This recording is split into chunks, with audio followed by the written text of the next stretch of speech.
Sawadee Kap. Hello and welcome to Daily Wisdom, Walking the Path with the Buddha. Today we're going to be discussing Chapter 24 in the book Developing a Life Practice, The Path That Leads to Nibbana. In this chapter, I share with you about the misunderstandings of Gotama Buddha's teachings. Because now that you've been reading the book for a period of time, or that you've been attending this group learning program for a period of time, it's time for you to start understanding some of the other things that you're going to see in the Buddhist community around the Buddhist teachings. Because not everyone understands and learns the teachings in the same way that you have. Not everyone has access to the Pali Canon in English, or even the Pali Canon at all.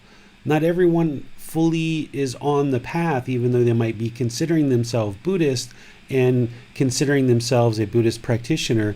They may not have actually even have access to things like the Three Universal Truths, or the Four Noble Truths, or the Eightfold Path, or even really understand the Five Precepts, or the natural law of karma, or all the other things that have been shared in this book and in this program. So in different communities and different venues around the world that are practicing Buddhist teachings, you're going to see a whole slew of different ways of approaching and understanding the teachings. And this can all be chalked up to impermanence. Because since Gotama Buddha's death over 2,500 years ago, there's been 2,500 years worth of impermanence, of one person to another, one text to another, one talk to another. And in a lot of ways, we've gotten further and further away from Gotama Buddha's teachings, to the point where now his teachings are almost invisible in the world. Sure, we have temples, we have monks, we have books, we have people that talk about Buddhist teachings, but as the Buddha predicted, now 2,500 years later, it's almost as if the Buddhist practitioners and ordained practitioners and teachers themselves are actually arguing and fighting and bickering over what is the true teachings and what aren't the true teachings. Well, one of the ways that you know what are the true teachings is through learning the teachings and practicing them. If whatever you're learning can't be independently proven, then it's not the true teachings of the Buddha, because everything that Gotama Buddha taught can be independently confirmed. For example, the first teaching of impermanence, the first universal truth. When you understand impermanence and this constant change and how the Buddha talked about impermanence, you can take that teaching and you can go in the world and you can look and you can investigate and you can see for yourself whether or not it's true. And when he talked about discontentedness and he talked about the three feelings of the mind, you can look at those teachings and you can reflect on your own mind and see what you've been experiencing and see if that explains the mind. You can take things like the Four Noble Truths and you can investigate this through your own experiences and see if it is in fact true. You can take the Eightfold Path and look at how it's laid out and reflect on situations that have gone good for you in the past, situations that have gone not so well, and you can see where things haven't gone well, you weren't practicing these teachings. And in this way, slowly but surely, you can gain wisdom in Gotama Buddha's teachings of what he actually taught and what leads to awakening of the mind and acquiring this wisdom. Well, as you do that, you're going to potentially encounter things that aren't the Gotama Buddha's teachings. And one of the ways that you can identify these things is that they're typically going to be based on belief, that you need to believe something in order for it to be proper or correct. Or once you understand the true teachings of the Buddha that lead to awakening of the mind and lead to wisdom, you'll see that the things that are shared with you are potentially in direct conflict with those things. So once you learn and practice the teachings and your mind starts to gradually awaken, where it becomes unshakable and you no longer are experiencing discontentedness, or your discontentedness has shrunk significantly, then you're going to know what the true path to enlightenment is, because you're practicing that path and you're seeing that your discontentedness is shrinking more and more and more, i.e., your mind is becoming more and more enlightened. And through doing that, when you go into different venues or different communities, or you read different books, or you go into various Facebook groups, you'll be able to see very clearly what are Gotama Buddhist teachings and what aren't Gotama Buddhist teachings. So now that you've studied this book, you've listened to the podcast, you've been in the group learning program or what have you, now it's a very good time to start talking about the misunderstandings. And this can actually further help you to understand what the true teachings are and kind of help to develop that unshakable mind.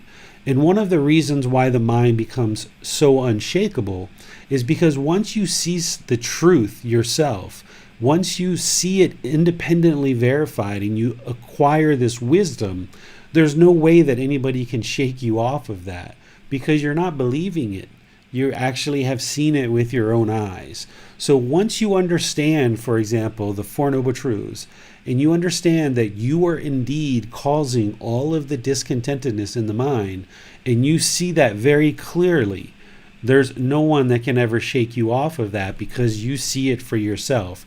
No one told you to believe it. You're not believing it. You investigated it. You acquired the wisdom, and you see true reality yourself. So that's why this mind becomes unshakable as you gain more and more wisdom, because you have seen the truth through learning the teachings, reflecting on them, practicing them in daily life, and seeing that the mind in your life becomes more and more peaceful, calm, serene, and content with joy as the mind gradually awakens to enlightenment.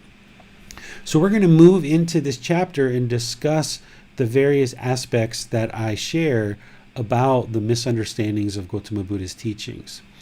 The first thing to understand is that there isn't just one Buddhism. There isn't just one type of Buddhism.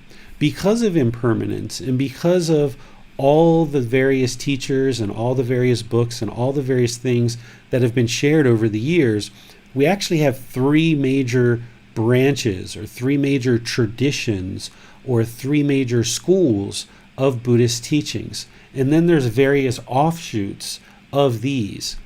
The first one is called Theravada Buddhism. This type of Buddhism is primarily hosted in South and Southeast Asia. So India, Sri Lanka, Burma, or now we call it Myanmar, Laos, Thailand, Cambodia, South Vietnam. Places like this are where Theravada Buddhism has pretty much really thrived since its inception during the lifetime of Gotama Buddha. We call it Theravada Buddhism because Theravada means teachings of the elders. It's considered to be the most pure, the closest to the teachings that the Buddha actually taught during his lifetime. But not everybody agrees with that. But that's what we consider it, because we source all the teachings back to the Pali Canon or the Pali text, which is the most complete and largest collection of Buddhist teachings from the Buddha's lifetime.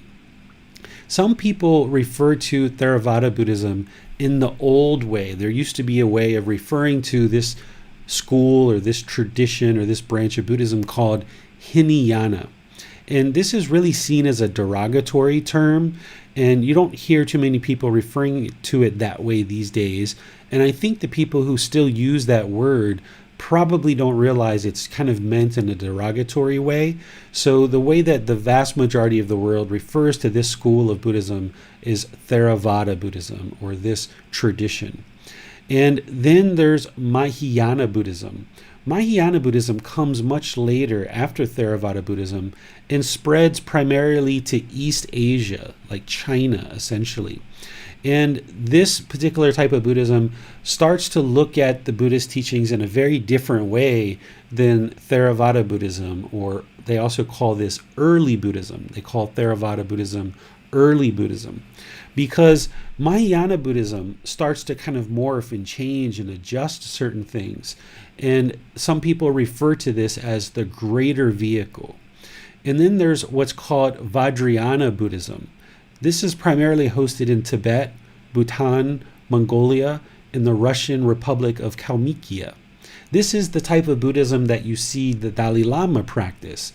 And all of these different traditions, the monks and the bhikkhunis, or the female ordained practitioners, they all wear different clothing and different style of clothing in order to distinguish their particular tradition and perhaps a certain sect within their particular tradition.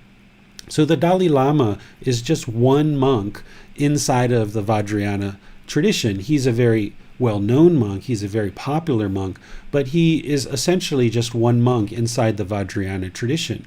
And in this particular tradition, from my perspective, it gets really far away from what the Buddha was teaching, because here in this particular branch of Buddhism, you start seeing a lot of mystical things, magical things. You see a lot of ceremonies, rites, rituals, and things like this, almost worshiping the Buddha, which we're going to go into as we talk today. And some people refer to this as the lightning fast vehicle. And the reason why they're using these terms, lesser vehicle, greater vehicle, lightning fast vehicle, is because the vehicle is meant to represent the individual and how quickly they can actually attain enlightenment. So as the teachings get further and further away from what the Buddha was teaching, the claim is that these other traditions of Buddhism are better than what the Buddha was teaching, and they actually can help you attain enlightenment more quickly, more rapidly. But there's no evidence of this at all. And it's just the way that people have kind of referred to it. And anybody who's interested in attaining enlightenment really quick and really fast, they're kind of losing the perspective of what enlightenment is all about. It's a gradual process of developing a life practice. Learning patience is a big part of the path to enlightenment. So if somebody's in a real quick hurry to get to enlightenment, then they're kind of losing the perspective of what enlightenment is all about in training the mind to be peaceful, calm, serene, and content with joy. This map that I'm showing here, it's not meant to be a highly accurate map, but I kind of put it up there because it's interesting and it's colorful and gives you something to kind of look at as we're talking about the spread of Buddhist teachings throughout the world. The real focal point there is essentially the area of the world where Gotama Buddha originated and his life started. And then from there, Buddhism kind of spreads southward, and it spreads down through India into Sri Lanka.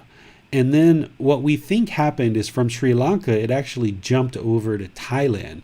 This map doesn't show that jump, but there you see down into Southeast Asia, the spread of Theravada Buddhism.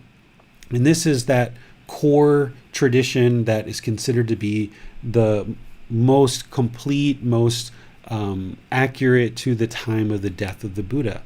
And then the Mahayana Buddhism spreads out east into East Asia, into China. And then we get the Vajrayana Buddhism, which spreads to these other regions of the world like Tibet and Bhutan, Mongolia, and the Russian Republic of Kalmykia. But as we get further and further away from the death of the Buddha, the teachings start to change and morph and take on a whole new life. And my perspective on this is that as you start to experience awakening through the teachings of the Buddha, you don't just flip a switch on and off. As the mind starts to awaken, you start to get this awareness, you start to get this concentration, you start to get clarity of mind. But one of the last things to actually be eliminated from the mind is the ego. That pride or arrogance or measuring and comparing, seeing yourself above or below other people. So my thought is that as people were kind of gradually learning the Buddhist teachings and their mind was starting to get some level of awakening and awareness, but the ego was still there, they felt, aha, I know something more than what the Buddha taught. I'm going to go over here and I'm going to take these 30 people or these 50 people and I'm going to start my own Buddhism because I know more than what the Buddha knew. But the interesting thing is that they got to that level of awareness of mind or that level of awakening of mind through the Buddhist teachings. And then it's almost like the ego, the craving, the desire, the attachment kicks in, that ignorance kicks in and says, aha, I'm going to do something better than this perfectly enlightened Buddha. And that's really dangerous in my perspective. A Buddha awakens on their own through their own efforts. And the Buddha would have known the teachings very clearly and very directly through his own wisdom and his own direct knowledge. And once someone starts attempting to change his teachings, now they're essentially, again, going through craving, going through ego, and attempting to modify something that someone who was the originator, founder, discoverer, and declarer of this path has laid out for all of us. And once things start to change, it makes the path actually more gray and more fuzzy and more difficult for other people to travel. And the Buddha talked about this, and he talked about people who would end up doing this over the course of his life and after he dies. And he warned us in a very polite and kind way and said that anytime we discover or get ear or learn something from somebody that conflicts with his teachings, we should ignore it and consider that this person has misunderstood the teachings. And he also talked about the way to ensure that you're learning his teachings is to practice the teachings. And through practice, when you see the condition of the mind gradually improve, then you will know that you are learning the real teachings, because the mind will gradually improve, where this anger will go down to frustration, irritation, annoyance, to eventually you won't experience any discontentedness at all. But if you're not experiencing that with what you've learned in the past, then you know that the teachings that you're learning aren't the true teachings, or maybe you've misunderstood them and you need to seek more guidance from the person who has been sharing them with you. So let me pause here and see if you guys have any questions on this first part. And then what I'm going to do is I'm going to go into actually talking about misunderstandings within the Theravada tradition, because there's lots of misunderstandings in my view and in my opinion in the Mahayana and Vajrayana tradition. But rather than to go through all of that and confuse people, what I spent this chapter doing and what I would spend this talk talking about is the misunderstandings within the Theravada tradition, because I would think that now that you've had this exposure to Theravada Buddhism, that you'll probably traverse in the various communities of Theravada teachings, and you're going to see things even within that tradition that has gotten away from the Buddhist teachings. So that's why I spent this chapter and I'll spend this talk discussing that. So any questions from Facebook, YouTube, or Zoom, you can put into the comment section, and Max will be sure they get asked during the class. Or if you're in Zoom and you'd like to raise your hand electronically, you can do that and ask your question directly. I just have a quick technical question first, David. I don't appear to see Facebook live stream at the moment. Oh, really? Oh, it looks like something's hung up over here. Okay. Let's see. Well, I wasn't sure because the event was there. It said going live, but I couldn't actually see a live video. Yeah, some impermanence happened there where I started it, but it didn't kick off. Let me just get another one started here.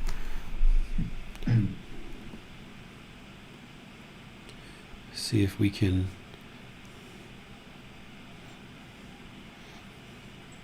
do something really expeditiously.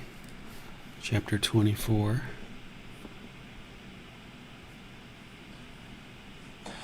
Just so happens we have a lot of people in Zoom today that would often be in Facebook because of the class we had prior to this class. So good job you guys joined us here.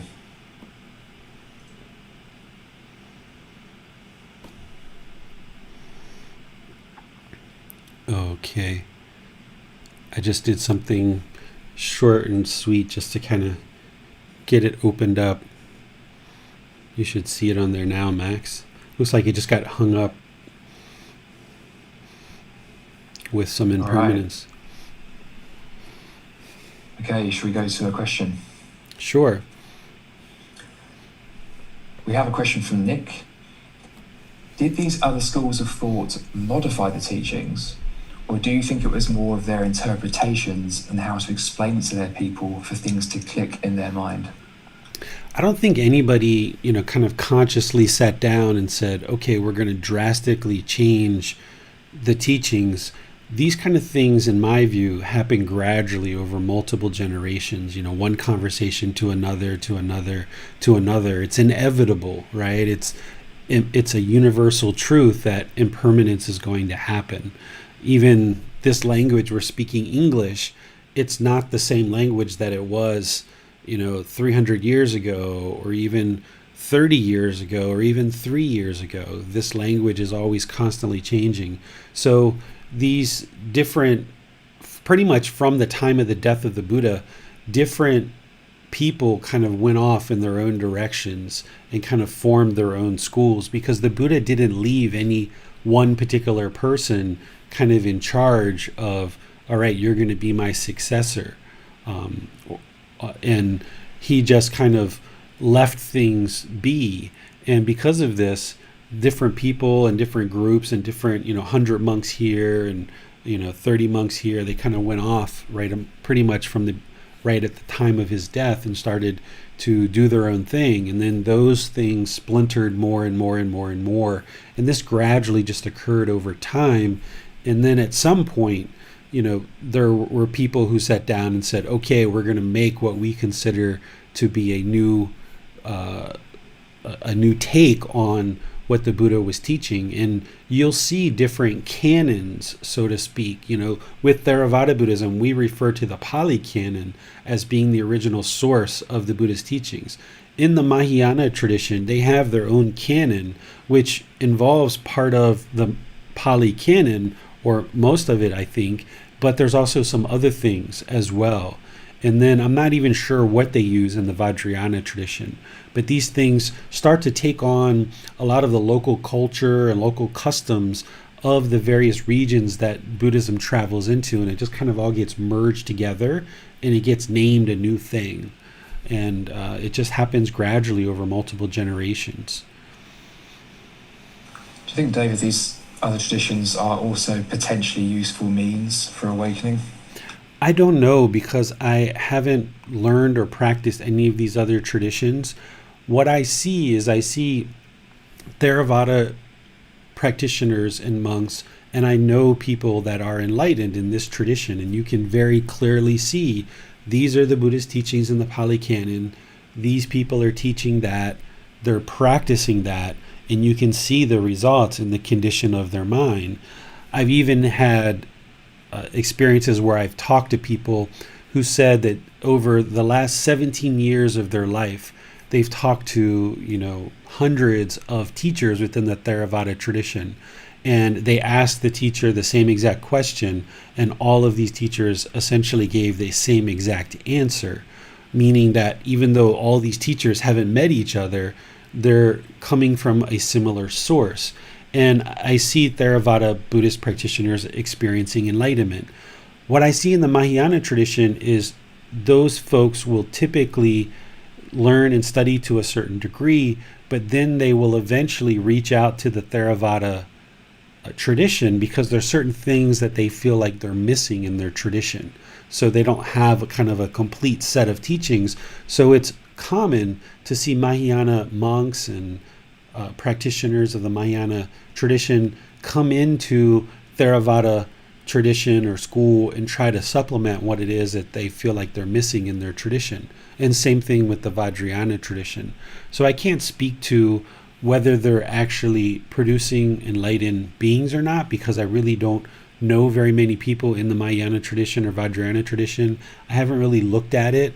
As far as I understand, I think that the Four Noble Truths and the Eightfold Path are part of these traditions, but everybody's take and everybody's interpretation of what the Four Noble Truths and the Eightfold Path is very different, not just from tradition to tradition, but within each tradition, every temple, every teacher will have a different perspective on what the Buddha was actually teaching. We have a question from Judith. Are these newer traditions still good places to go in order to be among a Sangha? You'll have to decide that for yourself, because every community is different.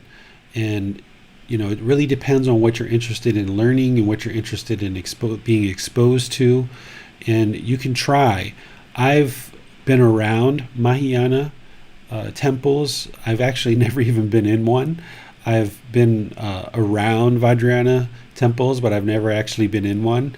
Have never needed to in this life to get exposure to any of those things. I've just kind of have a cursory understanding of some of these things from talking to people here and there. But what you hear from one person to another is going to be very different.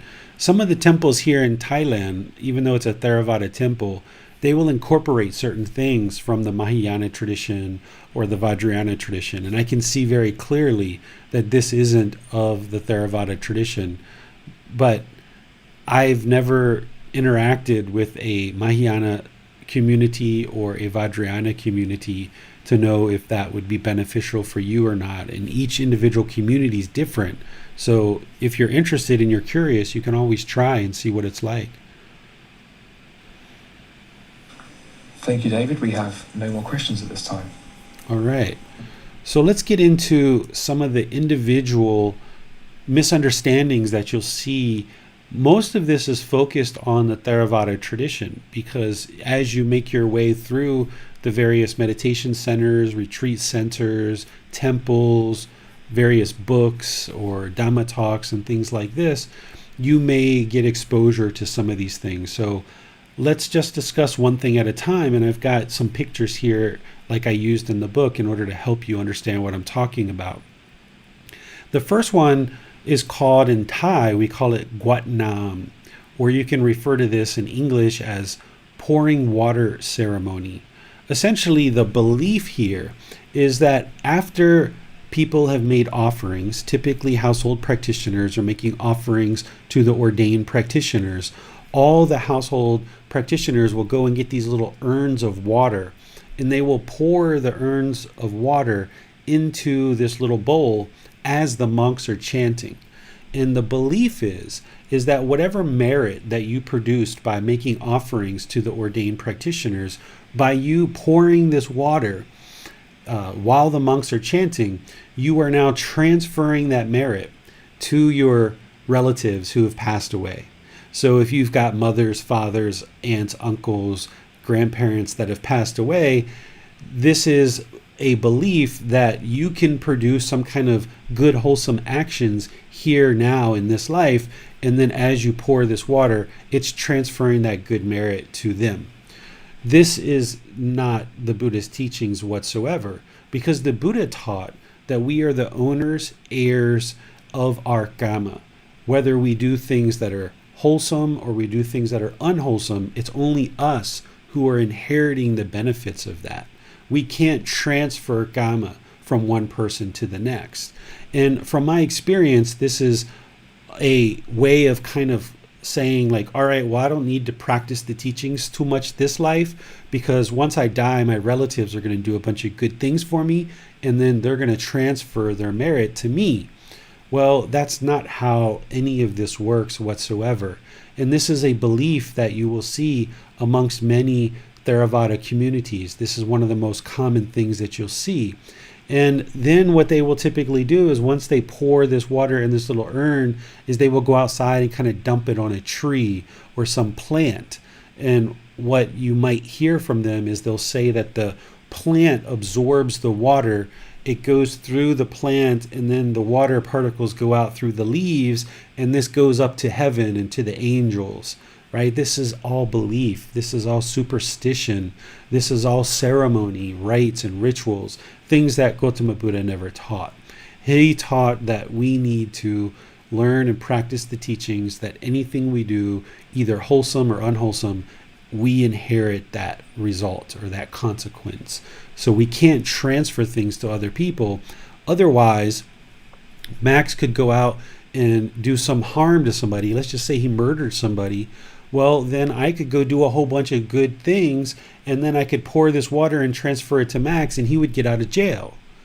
Well, if that sounds not possible to you, then that's why, because it's not the truth. And people just believe this, and they haven't really looked at the real teachings, and it's just been handed down from person to person to person, and they just don't understand that what they're doing is not the true real teachings of the Buddha. The second one here is, in Thai we call it namon, or blessed water, where what happens is during a particular event, they will consider it a ceremony, and at some point there's this big bowl of water, and a monk will light a candle and drip wax into this bowl of water. And the thought is that the monk chanting and dripping this wax into the water is creating blessed water or holy water. And then at some point during the ceremony, the monk will take this kind of end of a broom, it looks like, but it's been made specifically for this. But you get the idea that it's kind of like straw, and they'll dip it in the water, and then they'll throw out the water with this device that looks somewhat like a broom. And the thought is that this water is blessed water or holy water or something like that, and that it's somehow going to cleanse you or purify the mind. And it's not possible. It just doesn't work that way. In fact, you guys are going to see, those of you that are in the Buddha Vajana books and you're studying the teachings of the Buddha through his own words, there's a book called Lowly Arts, where the Buddha actually goes through this particular Dhamma is all devoted to talking about these mystical, magical things, where the Buddha was saying, don't do these things. These things don't lead to enlightenment. And he specifically calls out this one, because it was probably something that was going on amongst the Brahmin priest at the time. And he calls it out specifically. And he says, don't make blessed water, this holy water, this sacred water. Don't bless houses. Don't bless things. And he talks about how this isn't a way that's going to lead people to enlightenment. So he calls this particular one out, but because people don't have access to the pure teachings of the Buddha, and they don't actually read the Pali Canon, and they don't practice the Pali Canon, they're continuing to do these things from one generation to the next, to the next, to the next. A third thing that you might see at Theravada temples or meditation centers or various venues around Theravada tradition is that once people make offerings to ordained practitioners, they will oftentimes have this thread and they will tie it around your wrist. It's called sai sin, or sacred thread. And it's meant to be kind of like a little gift from the ordained practitioner. But the ordained practitioner is usually going to be chanting and doing something while they're putting it on. They may even get some namon and kind of sprinkle it on you while they're or after they tie this string on your wrist.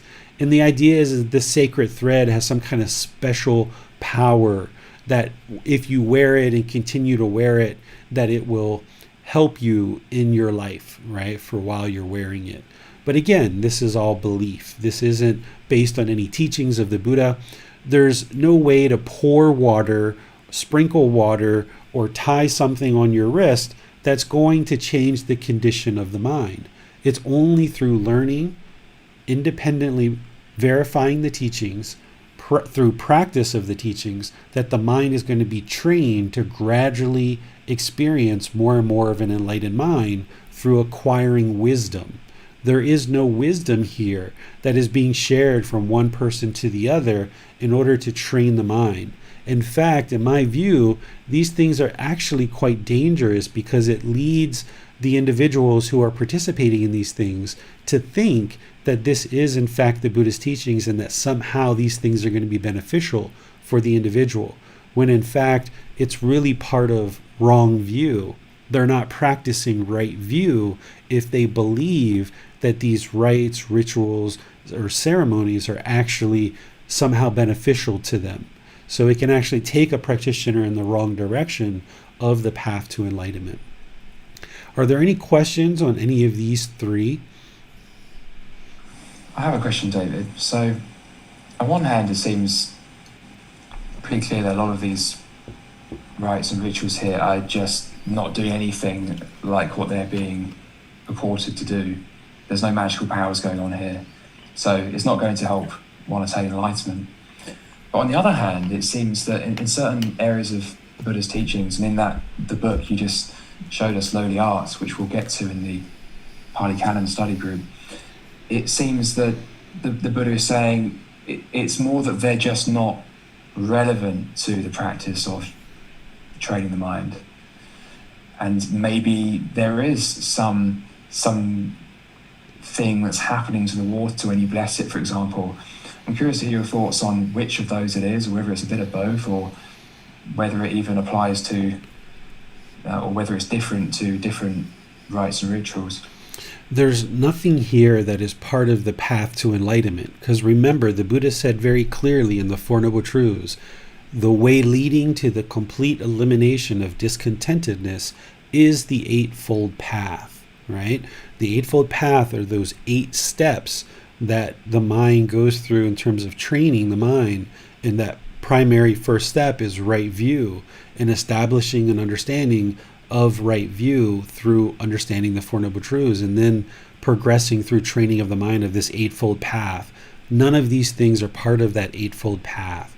And then when you look at the 10 fetters, which are the 10 pollutions of the mind, or the 10 taints, he talks about these 10 things need to be eliminated from the mind in order to experience enlightenment. And even to get to the first stage of enlightenment, you have to eliminate the first 3 fetters. And one of those 3 fetters, just to get to the first stage of enlightenment, is to eliminate wrong observances and wrong behaviors. These wrong behaviors and wrong observances are the rites, rituals, ceremonies, and worship. These are the type of things that were going on prior to the Buddha's enlightenment, and during his lifetime too, with the Brahmin priest. And the Buddha observed that these people, the farmers and workers and people in that particular region of the world, were being led astray, thinking that if they just paid money to these Brahmin priests, and these Brahmin priests went off and did some kind of ceremony to appease all of these gods that they believed in during that time frame, that would somehow lead to a better life for them. And what the Buddha was teaching them is no, you need to actually train the mind. You need to make better decisions. You need to understand this natural law of Gama, of cause and effect, or action and result, essentially the result of your decisions.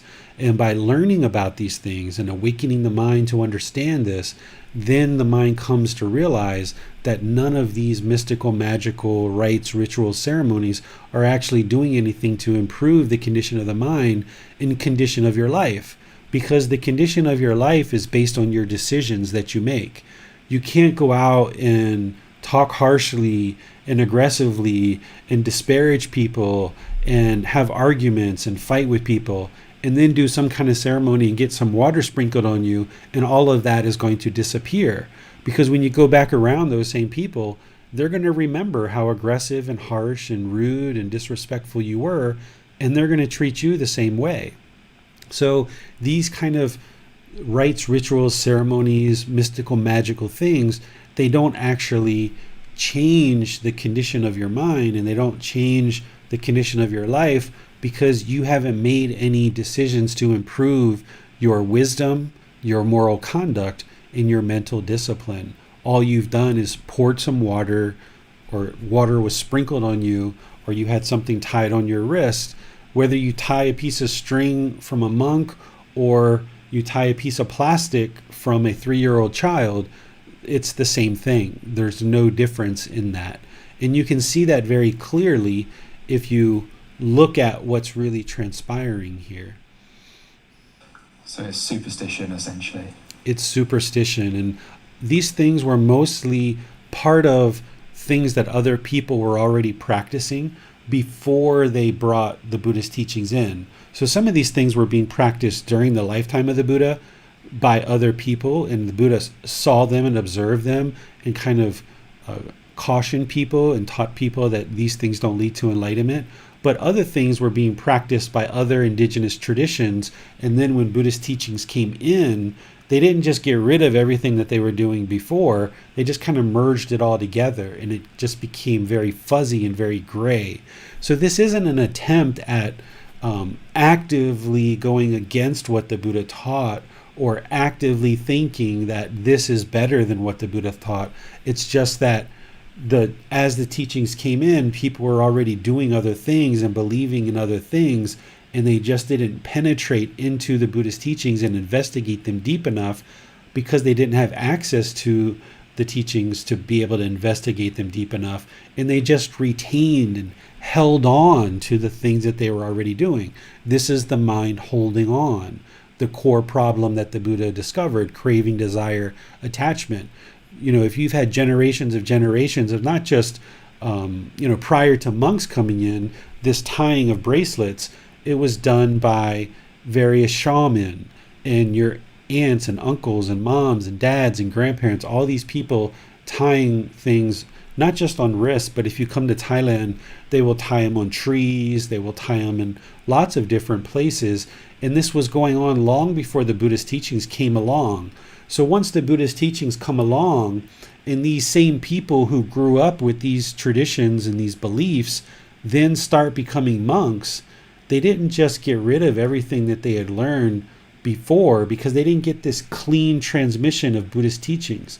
By the time Buddhism came from Sri Lanka to Thailand, it wasn't this clean, crystal clear Buddhist teachings.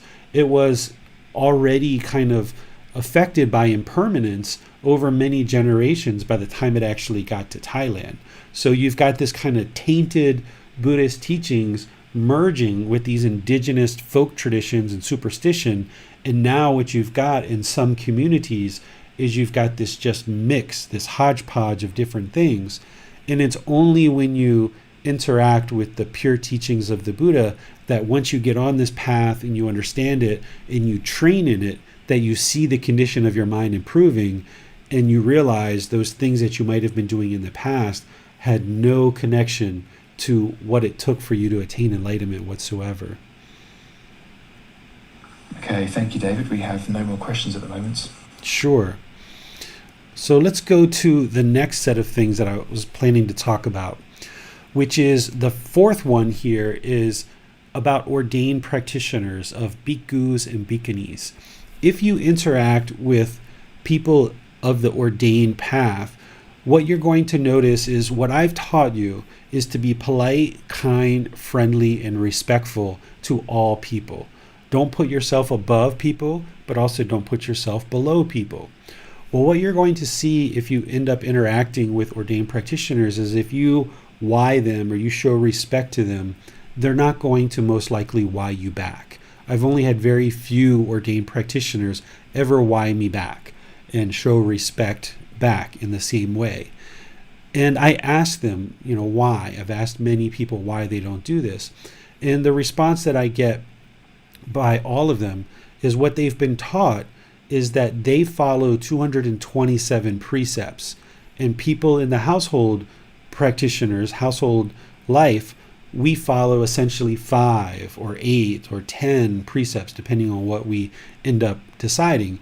And they feel that since they're practicing 227 precepts, that they shouldn't have to show respect to us, that we should show respect to them. Well, this isn't what the Buddha taught whatsoever.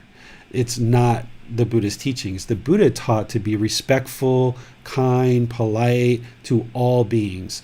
There's actually a story of Gotama Buddha actually whying his doctor because he had a doctor at one point that treated him, and he actually showed respect to this doctor. And one of the things that, if you were interested, is if a male ordained practitioner, a bhikkhu, says that because they follow 227 precepts, then they don't need to why us, and this is kind of a pecking order that we're supposed to adhere to. Well, this is something that they're missing, is that the bhikkhunis, the female ordained practitioners, they actually follow 311 precepts. So if they go on this logic of whoever's following the most precepts should actually not have to why somebody, then that means that the male ordained practitioners should be whying all the females, and the females don't have to why them back, if this isn't true the real teachings. But the more I talk about this, probably what you're hearing is this sounds like arrogance. This sounds like pride.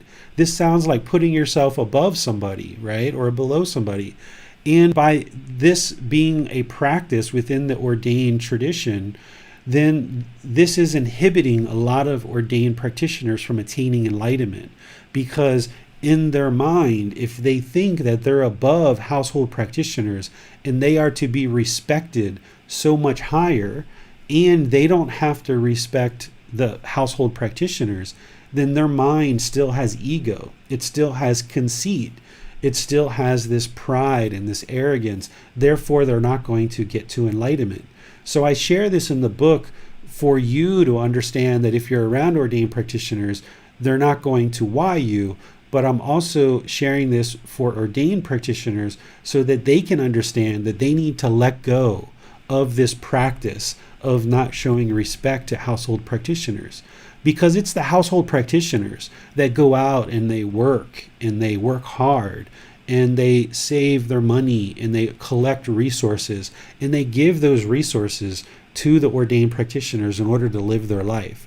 Without these household practitioners, the ordained practitioners wouldn't be able to actually conduct their life in the way that they do. So if I was ordained, I would have an enormous amount of respect and gratitude for the household practitioners, because they're the ones who are providing food, water, shelter, clothing, and medical care for me to live my life. And in fact, even in my role right now, I accept donations from students, and I live from these donations, and I have an enormous amount of respect. If someone provides me $5, $50, $500, whatever amount, whether it's even $2 or $3, I always take time to send a personal thank you, because I really appreciate, and I also understand how you go out into the world and you work and you apply effort. And then when you decide that you're going to make a donation to me, that's something that you're choosing to offer to me as a way of showing gratitude and appreciation for what I'm doing for you and sharing the teachings. So I'm highly appreciative to all the people who support me. And I encourage the bhikkhus and bhikkhunis to do the same thing, is show this respect and gratitude to the household practitioners, and don't allow their mind to have this arrogance or ego or pride, putting yourself above household practitioners. There's nowhere in the Buddhist teachings that he says that ordained practitioners should not show respect to household practitioners. It doesn't exist. And in fact, his teachings say just the opposite. In the 10 Fetters, he talks about eliminating conceit, eliminating arrogance and pride. And I have a couple of his teachings that I would like to flip to the next slide, even though I haven't covered 5 and 6 here. I would like to cover this with the Buddha's actual words, because perhaps an ordained practitioner won't actually heed the advice that I'm sharing here in order to eliminate this from their practice. So they might be interested in actually learning the Buddha's words. What the Buddha says is gain, honor, and praise are an obstacle even for an arahant. It says, bhikkhus, gain, honor, and praise, I say, are an obstacle even for a bhikkhu who is an arahant. That's someone who's fully enlightened, one with taints destroyed, one who's completely eliminated the 10 fetters. When this was said, the Venerable Ananda, that's the Buddha's closest student, asked the master teacher Gotama, why, Venerable Sir, are gain, honor, and praise an obstacle even for a bhikkhu with taints destroyed? The Buddha speaking again, I do not say, Ananda, that gain, honor, and praise are an obstacle to his unshakable liberation of mind. So once somebody's mind is liberated, if someone gives you gain, honor, and praise, it's not an obstacle because your mind is already liberated. But I say they are an obstacle to his attainment of those pleasant dwellings in this very life, which are achieved by one who dwells diligent, ardent, and resolute. So dreadful, Ananda, are gain, honor, and praise, so bitter, vile, obstructive, to achieving the unsurpassed security from bondage. Unsurpassed security from bondage is enlightenment. What he's saying here in this sentence is gain, honor, and praise are an obstacle for someone to attain enlightenment. So if you're looking for gain, honor, and praise, having pride because of arrogance, then it's going to inhibit you from attaining enlightenment.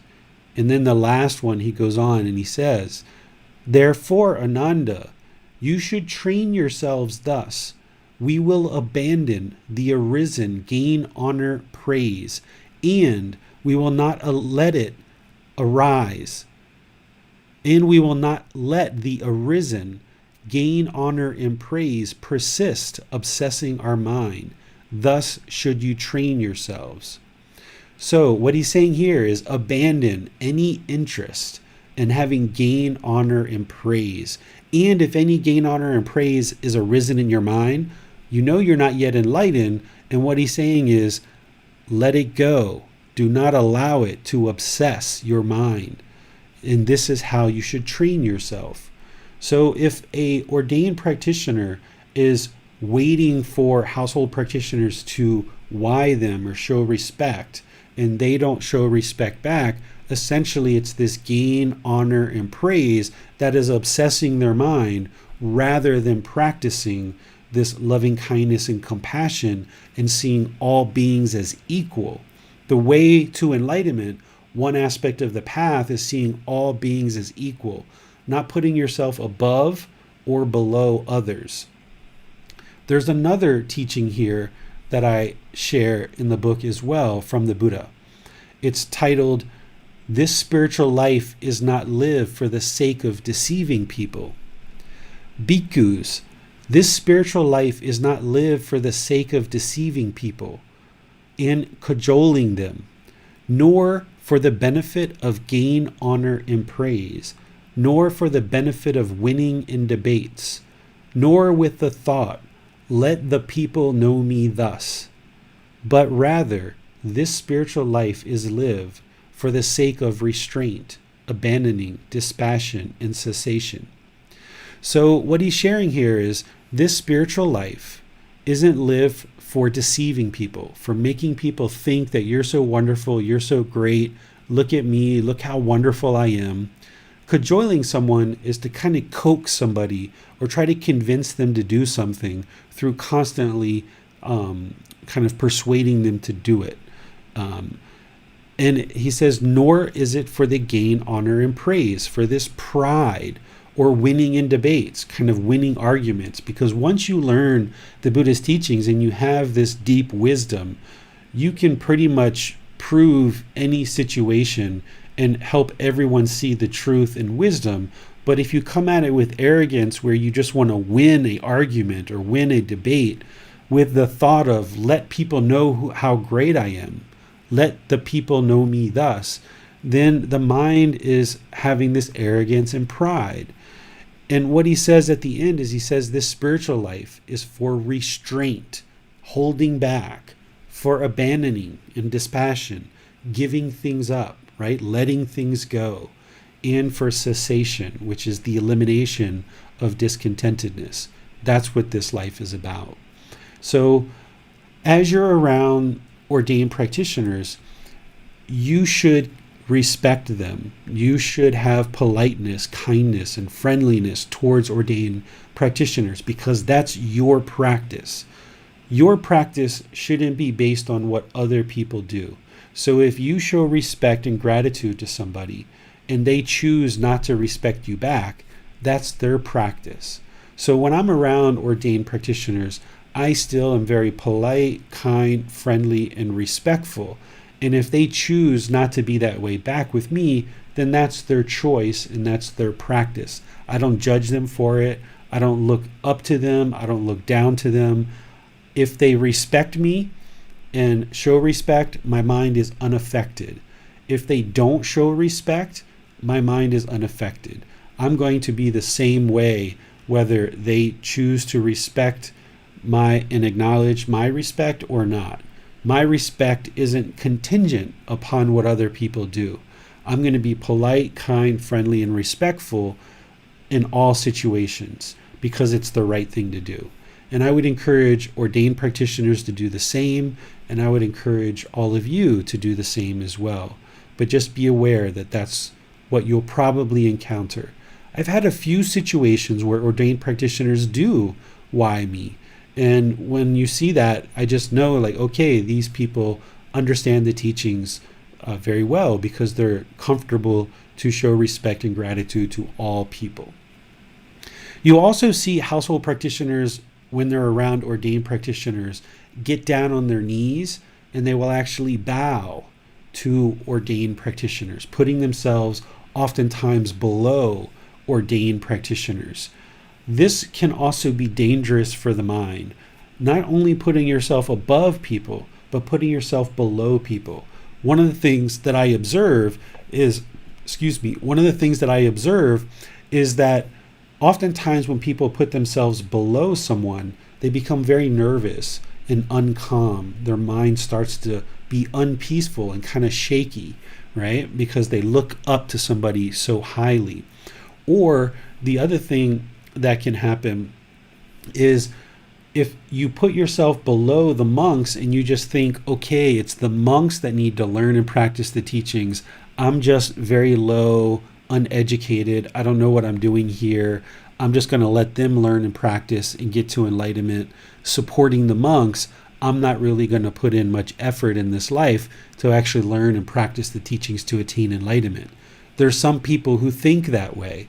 They think that they're just going to go out and work and make all the offerings to the ordained practitioners. They're not actually going to strive or try to learn and practice to attain enlightenment themselves. They're just going to support the ordained practitioners to do that work.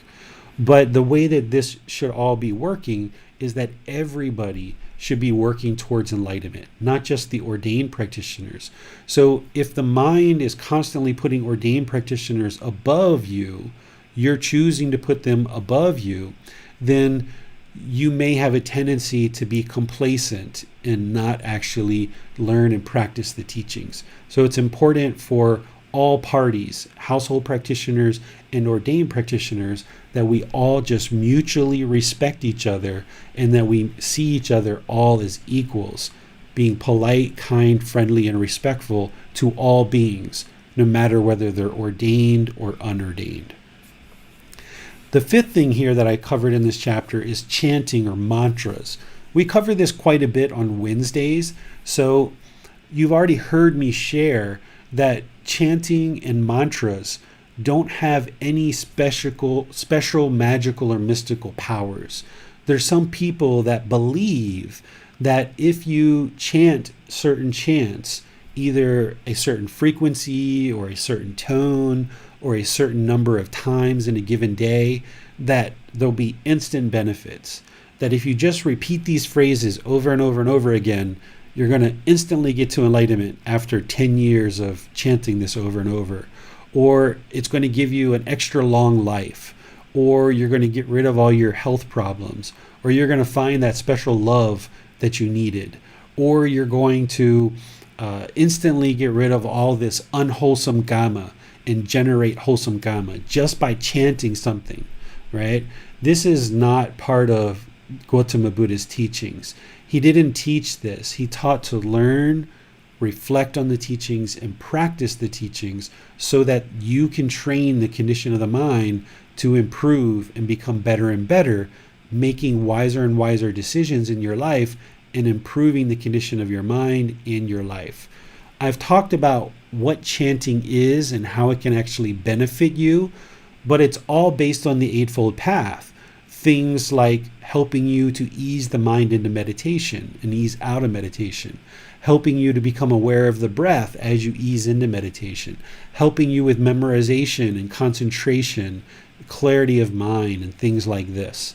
So chanting and mantras are helpful for those kind of things, but they don't have any mystical, magical powers that are going to instantly create some kind of benefit. And then the last one here that I'll share on this particular slide is about Buddha statues. You'll see lots of different statues in the world. During the lifetime of the Buddha, there were no statues because there was actually a real life Buddha there. And people would go to him and have confidence in him, and they would ask for teachings and guidance. But after he died, a few hundred years later, the people who were still around and practicing the Buddhist teachings came in contact with the Greek people who were making statues of all the different gods that they believed in. So the Buddhist people started to actually cast statues of the Buddha. And this is why you see statues in the world of the Buddha. And almost every statue you see is very different because of impermanence, but also because the people who were casting statues, they didn't really know what the Buddha looked like because they didn't live during his lifetime. There is a description of the Buddha in the Pali Canon that this particular artwork that I'm sharing here is based on. The vast majority of the statues that we see in the world, if they're in Thailand, they look somewhat Thai. If they're in China, they look somewhat Chinese. If they're in Japan, they look somewhat Japanese.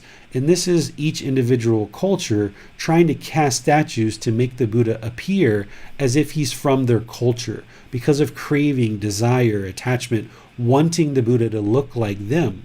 But in reality, he was just a human being, a man who lived in the region of the world that today we call Nepal or Northeast India. And this artist who drew this depiction of the Buddha based on the description in the Pali Canon, he was Thai who actually did this artwork, but you can see that the image looks and resembles someone who we might consider from that region of the world today. So I have full confidence that this picture is a better representation of what this man, this individual looked like during his lifetime. And these statues, though, they have all these different mystical, magical things that are associated with them. There's people who will bow to statues, that will offer food and water to statues, people who will pray to statues, people who think that the spirit of the Buddha is in those statues. And if you stand up too high or you do something that's kind of against what they think is appropriate in the presence of this statue, they can become very mad and very angry because they're attached. They're having craving, desire, attachment. But you can rest assured that the Buddha never taught to have a Buddha statue. It doesn't mean if you have one that you've done something wrong, right? If you would like to have a Buddha statue, go ahead and get one if you'd like. But that statue by itself isn't going to produce enlightenment. And if you're worshiping the statue, that's not going to produce enlightenment. That's going to hinder you. If you're doing ceremonies and feeding the statue, that's going to hinder you because you're not understanding right view. If you're praying to the statue and asking for things, thinking that the spirit of the Buddha is in that statue, that's a practice of wrong view, and it's all going to hinder you on this path to enlightenment. Some people have Buddha statues in their environment because they say it helps them to remember to be sure to learn and practice the teachings. Okay, that's great. That's wonderful. You can use it that way. You can use a Buddha statue however you choose, but just ensure that you understand that there is nothing about having a Buddha statue that's going to necessarily help you on the path in terms of worshiping it, feeding it, praying to it, or any of these other things, because that's not what leads to enlightenment, is those rites, rituals, and ceremonies. So let me pause here and see if you guys have any questions on any of the three that I've talked about so far. What would be a respectful way to greet an ordained practitioner if we meet one as lay people? I usually just why them, just like I would any other person. If I see Bill or Max or Master V or Manal or any of you guys in person, and as I do at the beginning of each class and as I do at the end of each class, I why all of you. I would do the same thing with a ordained practitioner as well. In Thailand, they use a different language for the monks. There's actually multiple languages in Thailand, different dialects. And there's a special language that we use with the monks. Instead of saying sawadee, we say namasakan. And that's one way that you could choose to greet a ordained practitioner if you like, but you don't have to. You should just be yourself and be comfortable to be polite, kind, friendly, and respectful, just as you are to all individuals. Okay, thanks, David. I have a question about the fetter of wrong observances of behaviour. Is this referring to whether or not we do something resembling a rites or rituals, or is it more about how the mind relates to it? Is it more about attachment to rites and rituals? Yeah, this is interesting because you can have two people come into a temple and both of them bow to a statue, for example, and get up and leave. And in one person's mind, they might think that they're worshiping the Buddha, the spirit of the Buddha is in that statue, and by them bowing and praying to that statue, some beneficial thing is going to happen for them, right? But you don't know that because all you're seeing is them walk into the temple and bow to the statue, right? And you can have a second person come in and bow to the statue, and in their mind, they might actually be thinking that they have great appreciation and gratitude for the Buddha, and they're coming into the temple to do that in order to empty their own ego and choose to show appreciation and gratitude for these teachings that have been handed down to them over many, many years. So what you saw with your eyes is two people coming in and bowing, getting up and leaving. But the action might be the same, but what's in the mind is completely different from one practitioner to the other.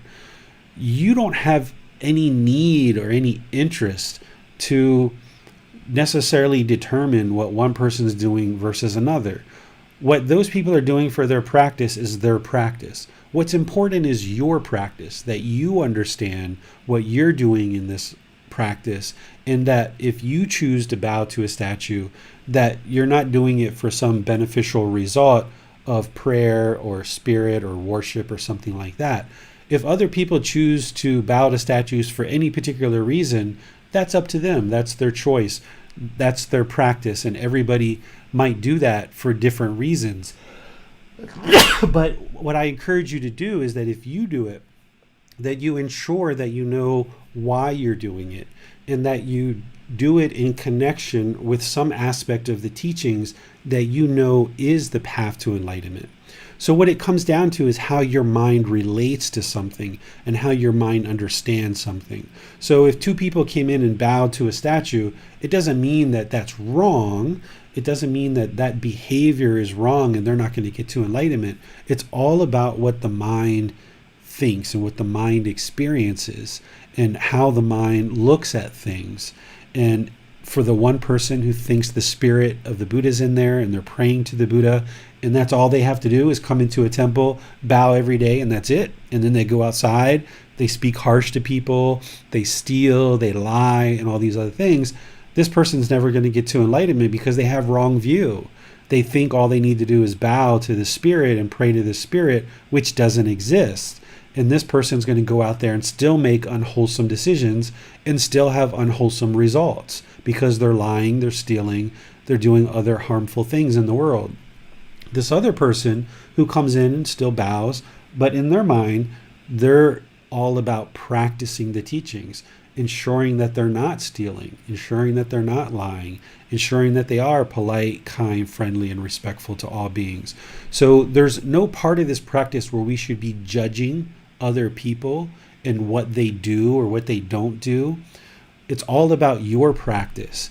So if you choose to go into a temple and bow, or if you choose to have a Buddha statue in your environment and you bow or you observe any particular thing with this statue, just be sure you understand what these things mean, and that's going to help you so that you move along this path to enlightenment, because wrong behaviors and observances is the mind thinking that rites, rituals, ceremonies, and worship leads to enlightenment. And if your mind thinks that, then that's a pollution of the mind based on the Buddhist teachings. And when you eliminate that and you eradicate that fetter or that taint or that pollution of mind, and you realize that this path has nothing to do with rites, rituals, ceremonies, and worship, then you've eliminated that fetter from the mind, and it's time to focus on all the other fetters, because there's 10 of them, and this might be one that's easy for you to let go of. A lot of people who are coming from other traditions of teachings, not necessarily Buddhist, but other traditions moving into Buddhism, a lot of times people are trying to get away from the rites, rituals, ceremonies, and worship, knowing that those things haven't produced the benefit that they were looking for.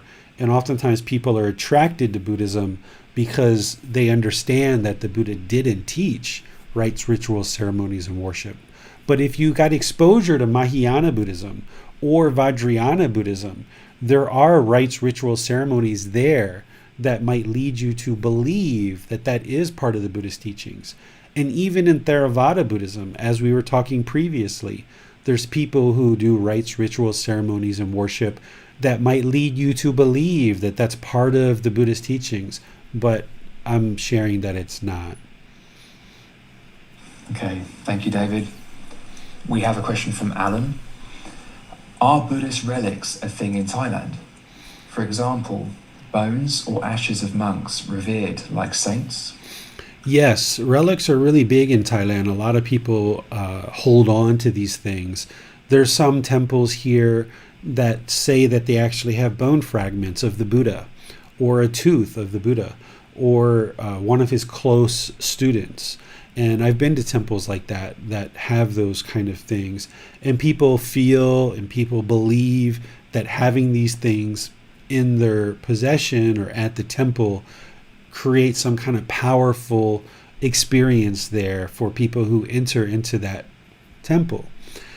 Once again, the Buddha didn't teach that that is going to produce enlightenment, right? It's all about learning, reflecting, and practicing so that you can see the truth for yourself and training the mind. Just having a bone of your grandmother or having a bone of somebody who lived 2,500 years ago isn't going to train the mind to speak politely, kindly, friendly, and respectfully. The mind, if it goes out there and you talk harshly and aggressive with people, doesn't matter what bones that you just came in contact with, you're going to have unwholesome results because of that. We have a question from Javier. Is it good to visit Theravada monasteries? What if there are none within 1,000 miles? Temples can be helpful, but they're not required. Essentially what a temple is it's a community center. It's a place where people have donated land, they've donated resources to build some buildings, and now people that are interested in learning and practicing the teachings have a place to come together and learn together and understand the teachings. And this can be a beneficial environment to meet people of similar interests, and you can meet people who are perhaps on the path and interested in having some kind of community, but it's not required. You can go off in the forest like the Buddha did. He didn't have any temple when he attained enlightenment. He just went out in the forest and he trained his mind. And a temple is not required. It's one of those external things. If you've got temples near you and you're interested in connecting with other people in this community of Theravada traditions, sure, go visit a temple and connect up with other people. But don't feel like that is something that you have to do or you're required to do. You can learn and practice these teachings right here, right now, wherever you're at. You don't necessarily need to go to a temple, but if you would like to experience that, and there are some that are near you, then go experience that. Or if someday you travel to an area where there are temples, you can go experience that. But essentially, it's just buildings with people around that are learning and practicing these teachings. And the vast majority of the temples here in Thailand are essentially empty. They have monks that are living in the living quarters, but the actual buildings where the teachings get shared are essentially empty. You know, there's usually big statues of the Buddha and very ornate artwork and things like this. But the way that these teachings work is you need to seek it out, right? The monks aren't hanging a sign out in front of their temple that says, Dhamma talk at this time or that time, be sure to come or else something bad's going to happen to you. They just essentially live their life and they learn and practice the teachings. And if people come to them and ask them for help and ask them for guidance, they will teach and they will guide. But if nobody asks them anything, then they just live their own life as their own practitioners. So you might be surprised when you go into a temple that it's non-climactic, other than the fact that it's just usually very beautiful, lots of artwork, lots of statues, very ornate, and it's a very interesting place to look and observe. But in terms of what actually goes on there, it's just essentially a place for people to live and gather as a community center and actually learn the teachings of the Buddha. Thank you, David. We have no more questions at this time. Okay, so now to what I think is the very last thing, is the 7, 8, and 9. This was in the book as well, talking about how some communities consider Gotama Buddha a god, avatar, or lord. You will even see in some books or in some communities people refer to Lord Buddha. And in the book, I felt it was very important to make sure people understood that Gotama Buddha himself never referred to himself as God, as an avatar, or a lord. And this can be very confusing for someone coming from other traditions, or if you've learned with me and you go into various communities and people start referring to the Buddha as a God, avatar, or lord. Because what most people think of as a lord, kind of a common definition, is someone or something having power or authority or influence, kind of a master or ruler, someone who's going to act in a superior or domineering way. Some people refer to the Lord Jesus Christ, and people who are in Christian traditions consider Jesus Christ to be the only Lord and Savior. So if we refer to Gotama Buddha as Lord Buddha, then people who come from other traditions are instantly going to reject the Buddhist teachings because they consider Jesus Christ to be the only Lord and Savior, and they aren't interested in learning from another Lord. Well, Gotama Buddha never referred to himself as a God, avatar, or Lord. His interest is to share his teachings with the whole world so that everyone can experience enlightenment, and you can experience it too. But if we use these terminologies, then it's going to kind of hinder certain people and block certain people from actually gaining access to the teachings, because there's some people who don't have an understanding of God or a belief in God, and if people refer to the Buddha as a God, then they're going to reject his teachings and not even get into the very first talk, or even sit down to understand what meditation's all about, or even try to understand the slightest little bit about the Buddhist teachings. Or if we refer to him as an avatar, which is a reincarnation of a divine teacher, right? Or if we refer to him as a Lord, this is going to have people push his teachings away. So we should refer to the Buddha in the way that he referred to himself. He always considered himself a teacher, and people around him during his lifetime refer to him as ascetic Gotama, or essentially monk Gotama. And there are some people who called him teacher or master teacher. They didn't really use the word Buddha around him. That's something that came after his death, because I'll explain a little bit later here what a Buddha is, but the people around him that were studying with him and that were experiencing enlightenment, they knew he was a Buddha. But the people who weren't studying with him, they didn't know that he was a Buddha. They just looked at him as a teacher. And there were many teachers who were teaching some type of spiritual path during the Buddha's lifetime. The Buddha referred to himself as the Tathagata, which we don't 100% know what this word means.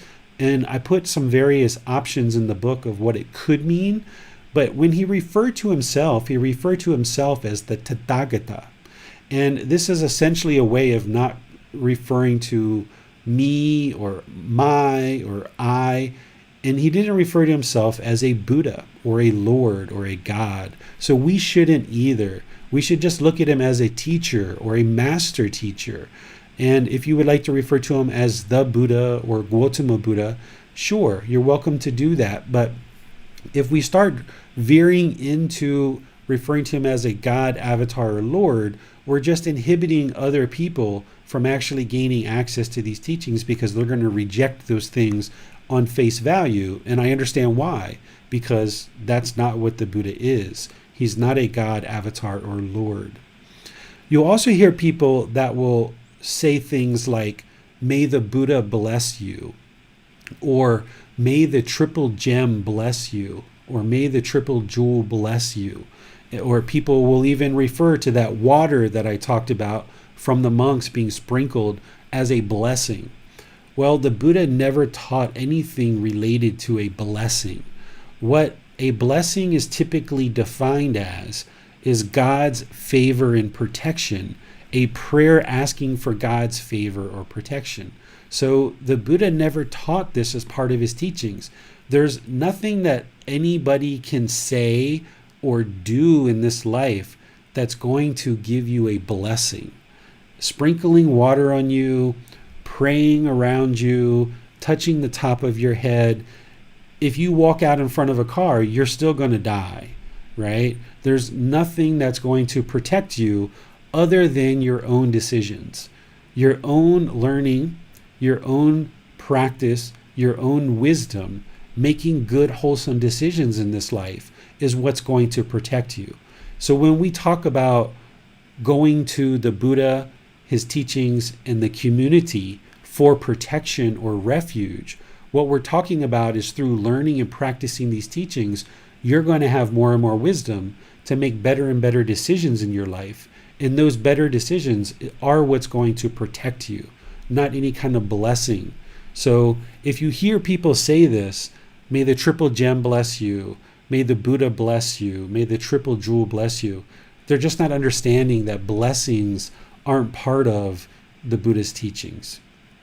And then lastly, you'll hear people refer to enlightenment as you becoming a Buddha or you attaining Buddhahood.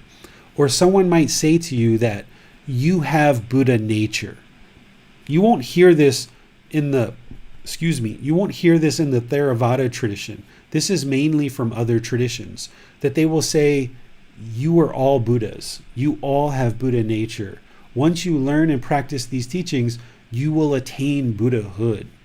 Well, this isn't what the Buddha taught at all, because he didn't even refer to himself as a Buddha during his lifetime. He certainly didn't refer to enlightened beings as a Buddha or a Buddhahood or Buddha nature. What a Buddha is a Buddha is a individual who has awoken to enlightenment on their own without the help of any teachers or any guides. They did it solely through their own efforts without any help from anyone around them. They essentially look at the world around them. These natural laws become very clear and apparent to them. They discover these natural laws, and it leads to their own awakening. They declare certain teachings upon their awakening. This is what we call the Dhamma. They declare these teachings. These are the teachings that led to this person's awakening. And now, during the course of their life, they're going to dedicate the rest of their life to sharing those self-discovered teachings with others. And countless people are going to attain enlightenment during that person's lifetime. And then they're going to leave the teachings in such a condition that upon their death, more and more people can continue to attain enlightenment. So these are the three main criteria. There's other criteria as well, but these are the three criteria of a Buddha. They attain enlightenment on their own without the help or support of any other people around them. They don't have any declared teachers. Second, during their lifetime, they declare teachings that are going to be very different than anyone else who's teaching at the time, and they're going to share those teachings with countless individuals during their lifetime. and lead countless other people to enlightenment during their lifetime. Then, upon their death, the teachings are going to be left in such a condition that countless more people will attain enlightenment after their death. And this is essentially why people really didn't refer to ascetic Gotama or master teacher Gotama as a Buddha until after he died, because they could see that he met all three criteria. There were people during his lifetime that knew he was a Buddha, but most people didn't refer to him that way until after he died. And he never really referred to himself as a Buddha either. So everyone is not a Buddha. A Buddha is a very unique individual. It's very rare for a Buddha to awaken in the world. The last Buddha that the world currently is aware of existed over 2,500 years ago. When someone attains enlightenment, they have attained enlightenment, or they are experiencing enlightenment. They are an arahant. They are an enlightened being. We can use these different words, but they haven't attained Buddhahood because they're not a Buddha.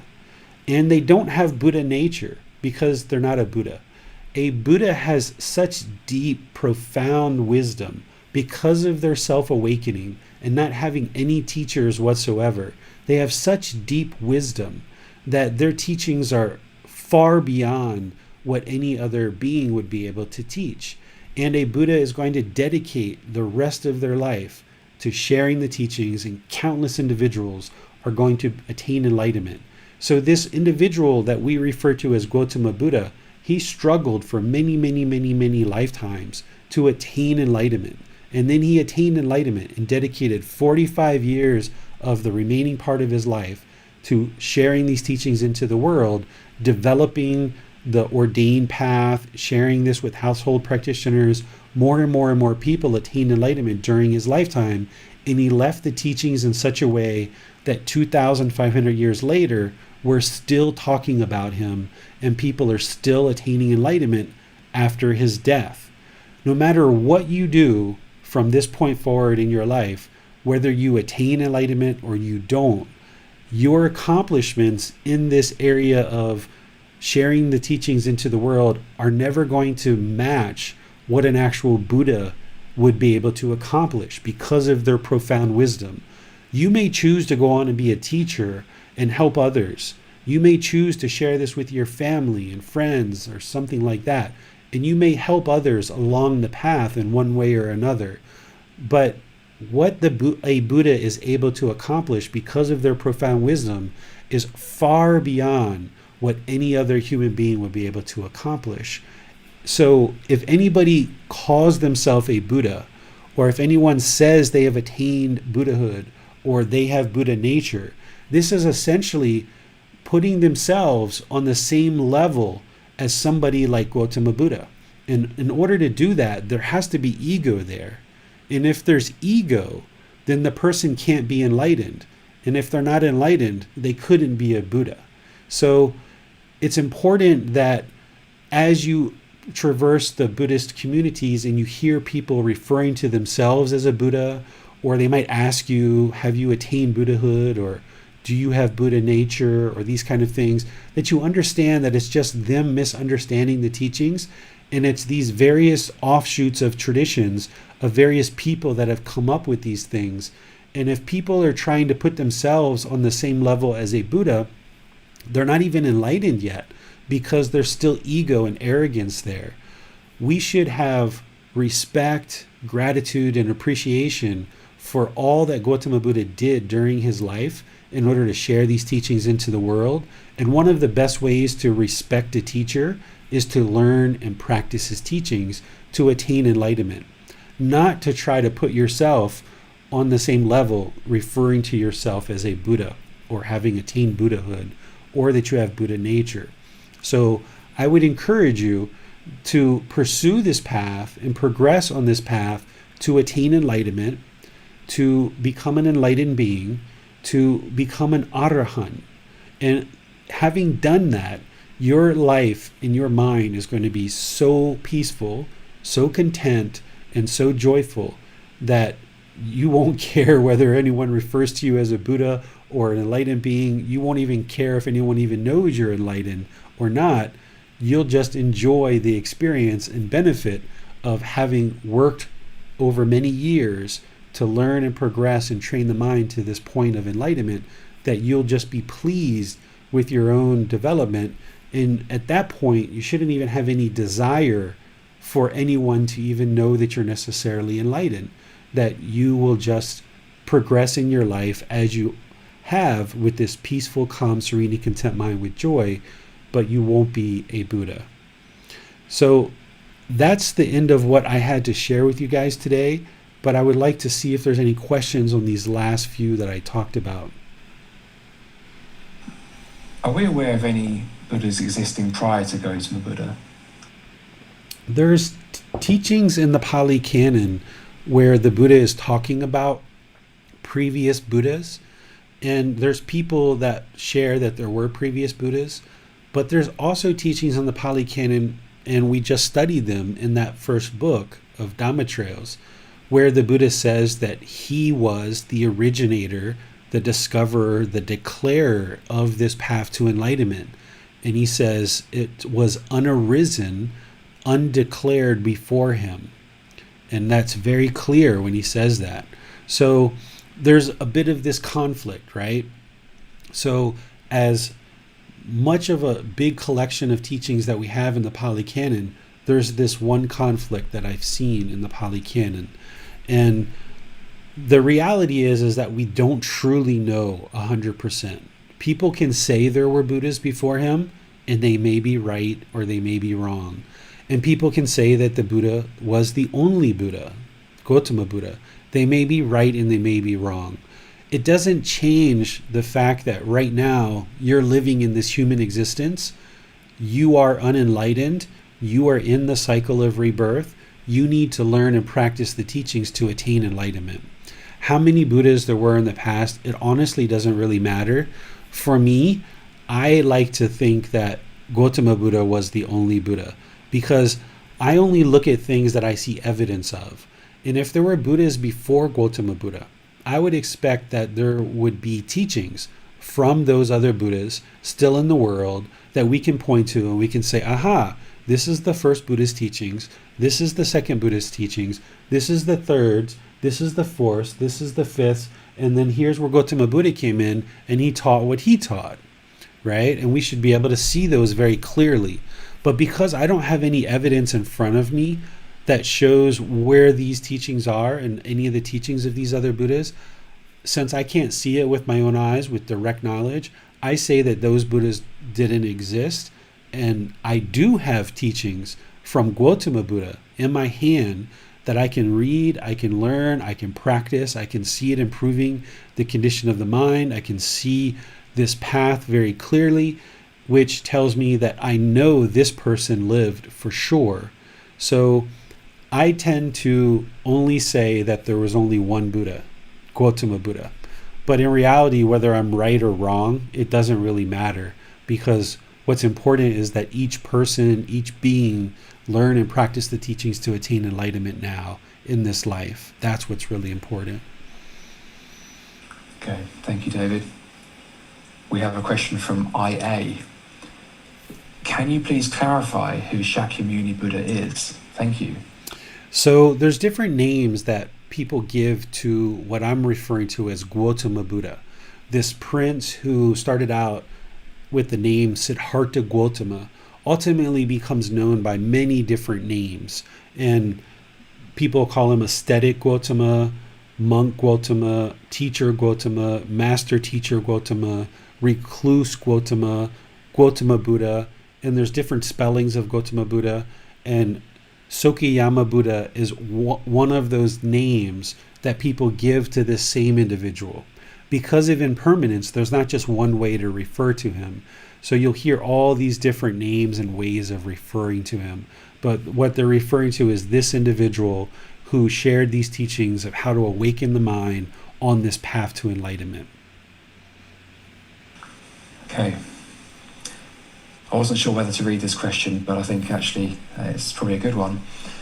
Edward asks, David, who are you to judge I'm not in actually relation to misunderstandings of the teachings in general, I think? sure. Great question, Edward. I'm not judging of whether somebody's good or bad or right or wrong, because the way that I define the word judge is putting yourself above or below somebody, and essentially with arrogance saying somebody's right or wrong. What I'm sharing is through my experience, these things here I've discovered through direct knowledge and direct experience don't lead to enlightenment. So, for example, the pouring of the water, I can see very clearly that pouring that water doesn't actually transfer merit from one person to the other. I can see it very clearly that I'm just pouring water. Just like I took this bottle and I poured water, there's no difference in pouring that water versus pouring other water. There's no way to take the good deeds that I've produced and transfer them to another person. Same thing with the water and sprinkling it. You can see very clearly that it doesn't improve the condition of the mind.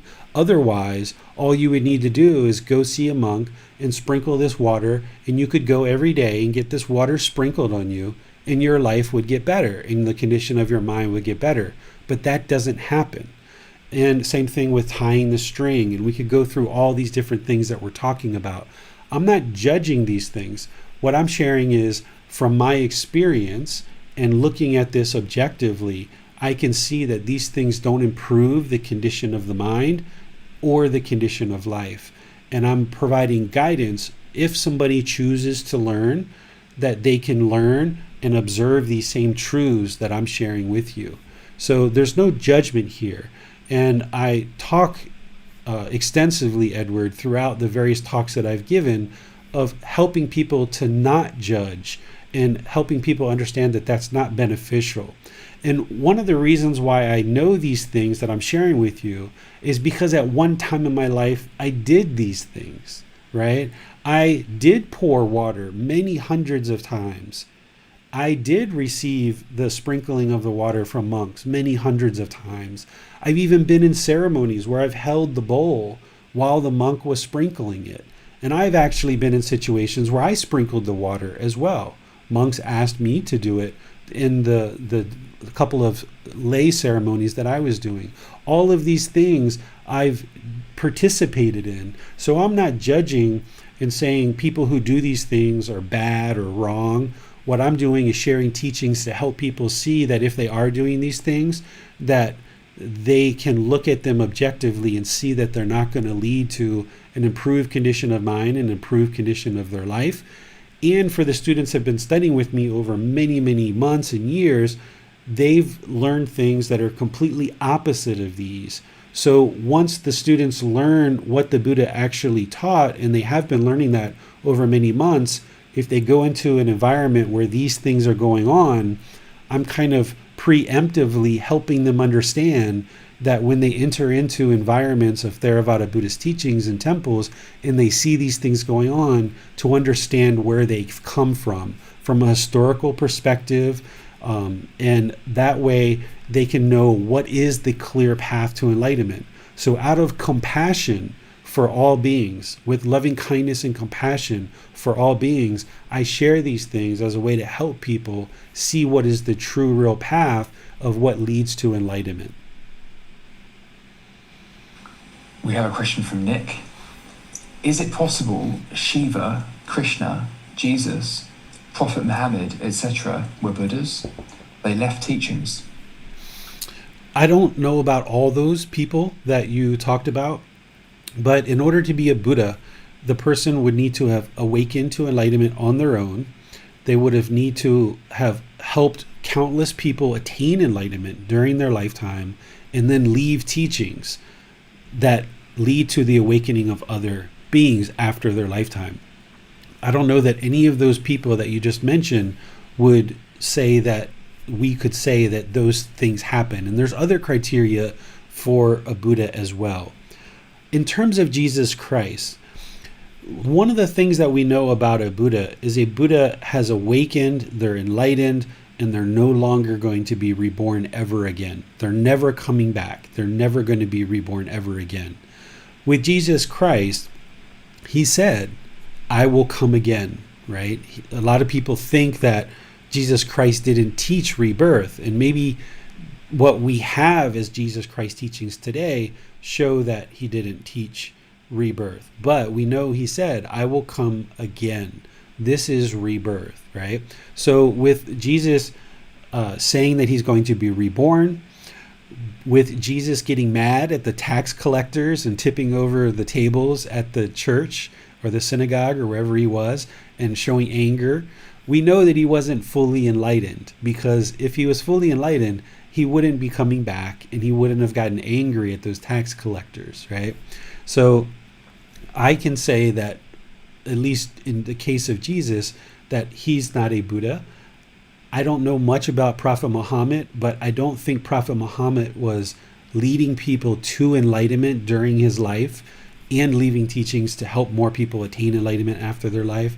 And I don't know much about Shiva at all, but the Buddha that I'm aware of and that I know his teachings lead to enlightenment is this Buddha we're talking about, Gotama Buddha.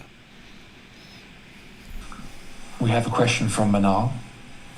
If many during the time of Gotama Buddha were in pursuit of truth, would it be safe to say there were others before him who attained enlightenment on their own, with or without the support of a teacher? Potentially, right? Because, there are different paths, right? The way that I look at it as Jesus may not have been a perfectly, fully enlightened Buddha, but if you look at Jesus's teachings, for example, a lot of them have a lot of similarities to the Buddhas. And if somebody kind of weaves through those teachings close enough and get to what Jesus was talking about as the Holy Spirit, but we're calling enlightenment, it could potentially be something close to what we might consider enlightenment. But that's very difficult for somebody to go through and kind of weave through that. And there might have been other people who experienced this human phenomenon that we call enlightenment. This path to enlightenment that the Buddha laid out is a path that the Buddha laid out to what we call nibbana, or enlightenment. But I know this to be a human phenomenon. This is something that a human being has the ability and capability to experience through learning and practicing some set of teachings. And for me, the Buddhist teachings are what connects and what helps to clearly see what this path is. But people like Jesus or others who may have certain teachings that I'm not aware of and I'm ignorant of could be out there that lead to a similar place or the same place that can produce this human phenomenon that we call enlightenment. And I'm just unaware of those things, but they could surely exist. For me, what I share is Gotama Buddha's teachings because that's what's very clear and well understood by me. Okay, well, thank you, David. That appears to be all of our questions. Okay, so as you see, this area of Buddhist teachings, it's not black and white, right?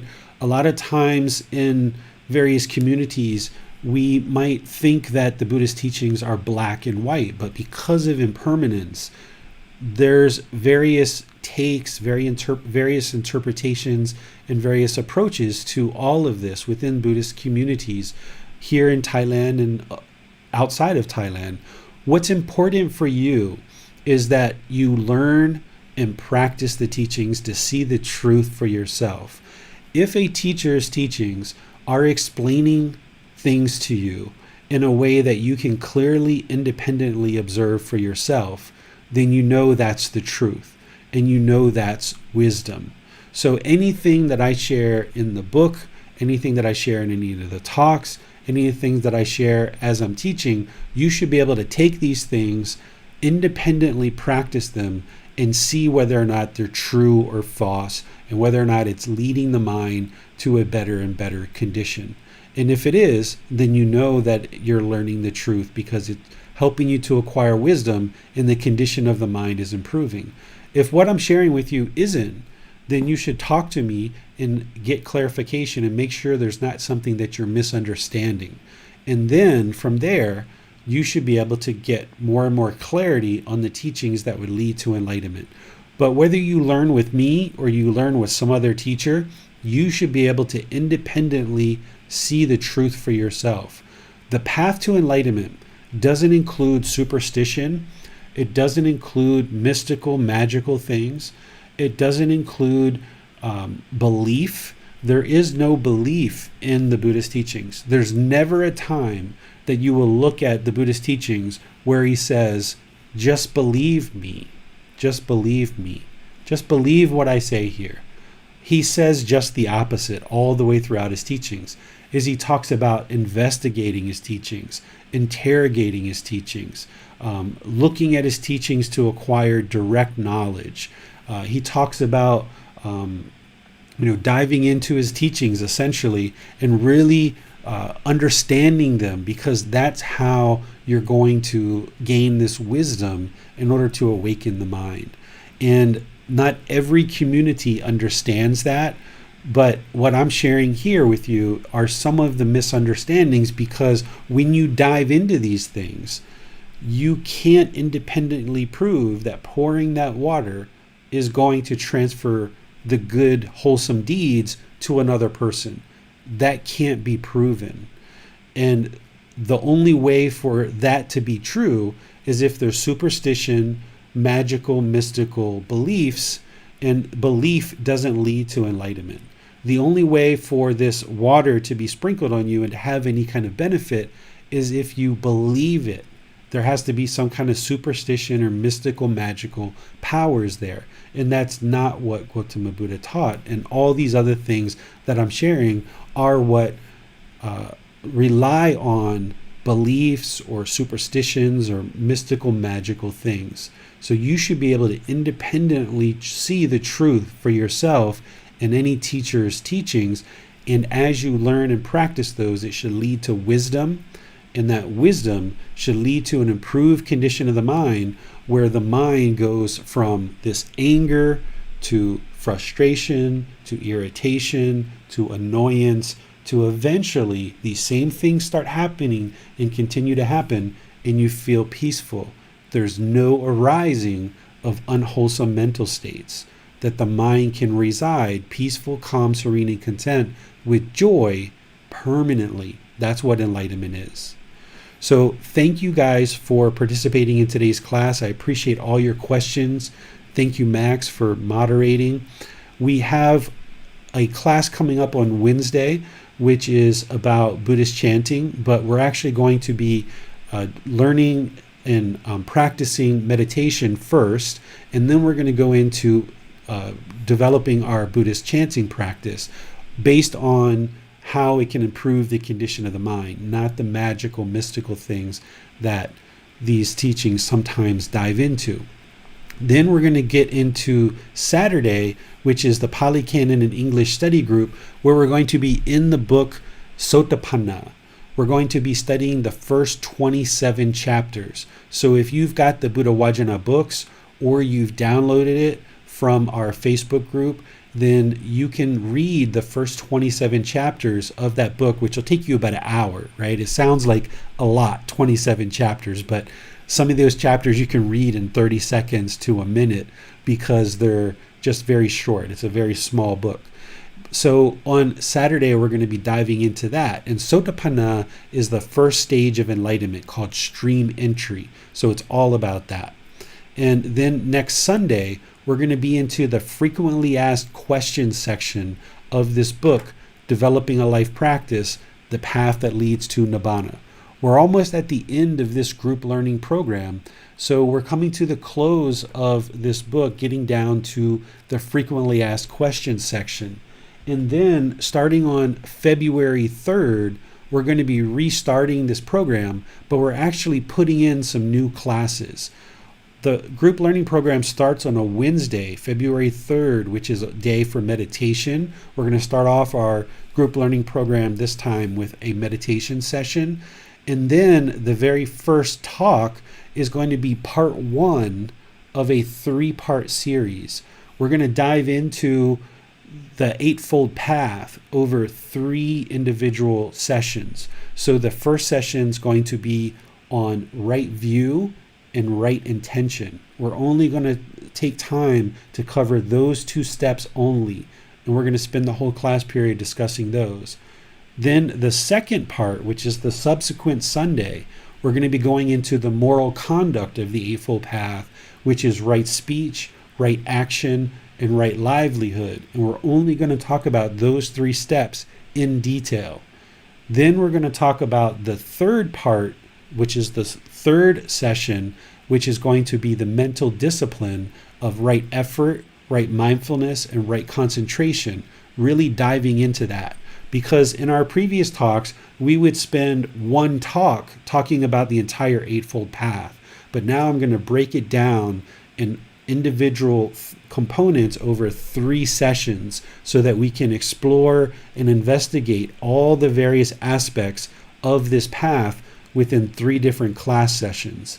And then the 4th class session, we're going to go into the 4 stages of enlightenment, the 10 fetters, and the 7 factors of enlightenment.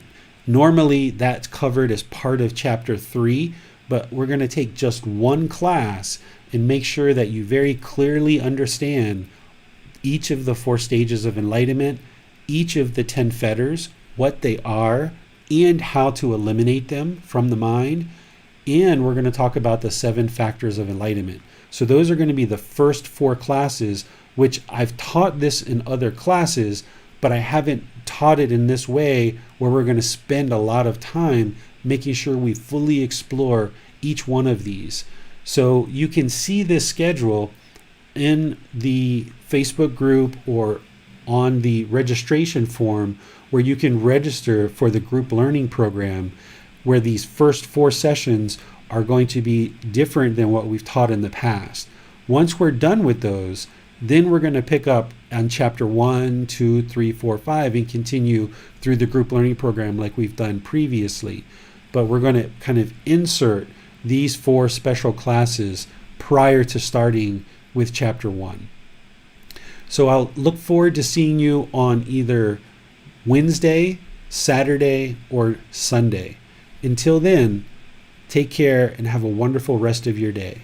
Sawadee krap.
Thank you again for watching. Enjoy your meditation. Look forward to seeing you online and answering any questions that you might have. Thank you so much.